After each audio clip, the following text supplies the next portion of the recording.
Hello बच्चों, let's read the following question. The ratio of stress and strain is called. जो stress and strain का ratio है उसे हम क्या बोलते हैं? A. Elastic limit, B. Plastic deformation, C. Modulus of elasticity, and D. Tensile strength. So first of all, we will talk about the key concept used in the question. इस question में क्या key concept use हो रहा है? यहाँ पे हमें बताना है कि ratio of stress and strain क्या होता है, तो उसके लिए हम पहले हर ऑप्शन को डिस्कस करेंगे कि हर ऑप्शन का मीनिंग क्या है। तो फर्स्ट ऑप्शन में हमें दिया है इलास्टिक लिमिट। इलास्टिक लिमिट क्या होती है? वो लिमिट होती है under which after a deforming force is removed,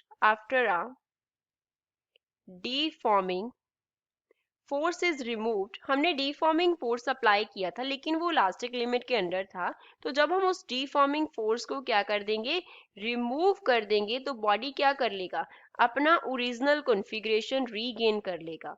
original configuration means अपना ओरिजिनल शेप एंड साइज क्या कर लेगा, रीगेन कर लेगा। तो उस लिमिट के अंडर जो हम अपना क्या करते हैं, डिफॉर्मिंग फोर्स अप्लाई करते हैं, that limit is known as elastic limit. B, plastic deformation. B here is plastic deformation. Plastic deformation क्या है? जब हम बॉडी पे क्या अप्लाई कर रहे हैं, डिफॉर्मिंग फोर्स अप्लाई कर रहे हैं, डिफॉर्मिंग फोर्स अप्लाई कर रहे हैं, तो डिफॉर्मिंग फोर्स अप्लाई करने के आफ्टर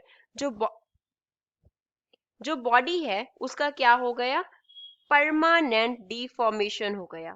परमानेंट डिफॉर्मेशन हो गया। परमानेंट डिफॉर्मेशन का मीन्स क्या है, that even after removing force, even after removing deforming force, even हम डिफॉर्मिंग फोर्स को क्या कर देंगे, रिमूव कर देंगे, तब भी जो बॉडी है वो अपना ओरिजिनल कॉन्फ़िगरेशन रीगेन नहीं करेगा। Body does not regain its original configuration. तो यहाँ पे क्या हो रहा है, बॉडी पे परमानेंट डैमेज जो है वो अक्कर कर रहा है, तो that permanent deformation is known as plastic deformation. Elastic body थी, उस पे हमने डिफॉर्मिंग फोर्स इतना ज्यादा अप्लाई किया कि उसका परमानेंट डिफॉर्मेशन हो गया, तो उसे हम प्लास्टिक डिफॉर्मेशन बोलते हैं। सी हमें दिया है modulus of elasticity.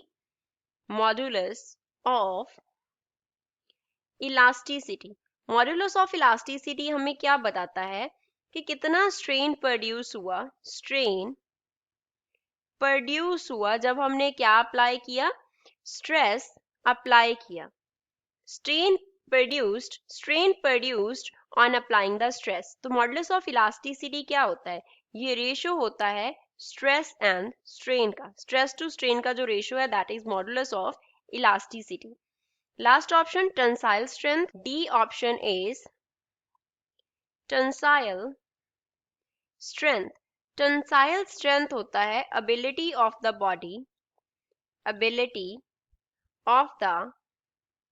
body to withstand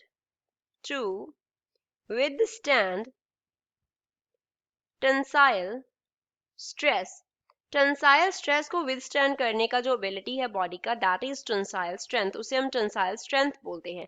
tensile stress क्या होता है, जब हम बॉडी पे जो डिफॉर्मिंग फोर्स अप्लाई करते हैं उसकी हेल्प से हम क्या करते हैं, स्ट्रेच करते हैं बॉडी को। तो जो हम स्ट्रेच करने के लिए फोर्स अप्लाई करते हैं that is tensile stress, and tensile stress को विदस्टैंड करने का जो एबिलिटी है बॉडी का, दैट इज टेंसाइल स्ट्रेंथ।